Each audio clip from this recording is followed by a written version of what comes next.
درود، خوش اومدید به این ویدیو. داخل این ویدیو چند تا روش در حد تئوری میگم که بدون نیاز به روت گوشی میتونید VPN خودتون رو شیر بدین از گوشی به کنسول.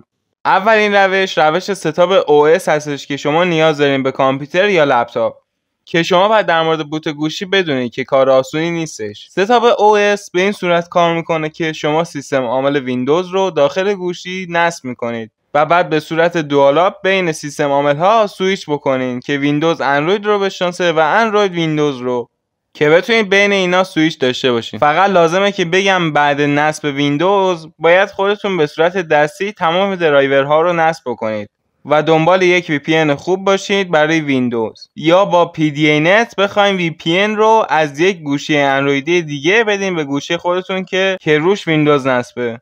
میگم من هنوز هیچ کدوم از اینا رو تست نکردم و فقط در مورد تئوری هستش، ولی به احتمال زیادی PDANet روش کار بکنه.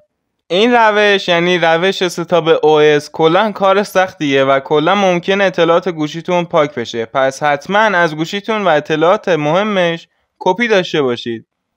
روش بعدی نصب ویندوز روی ماشین‌های مجازی هستش. شما داخل گوشیتون یک ماشین مجازی دانلود می‌کنید مثل این برنامه و حالا بعد نصب ویندوز روی ماشین‌های مجازی شروع می‌کنید به هات اسپات کردن VPN با همون روش‌های قدیمی که قبلا توضیح دادم.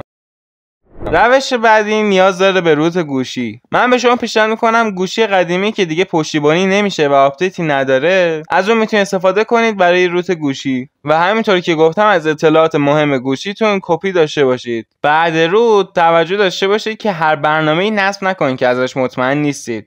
یه برنامه از گوگل پلی مثل نتشر یا VPN هات اسپات که هر جفتشون به راحتی VPN رو شیر میدن که نیاز دارن به روت گوشی و به راحتی ازش میتونید استفاده کنید.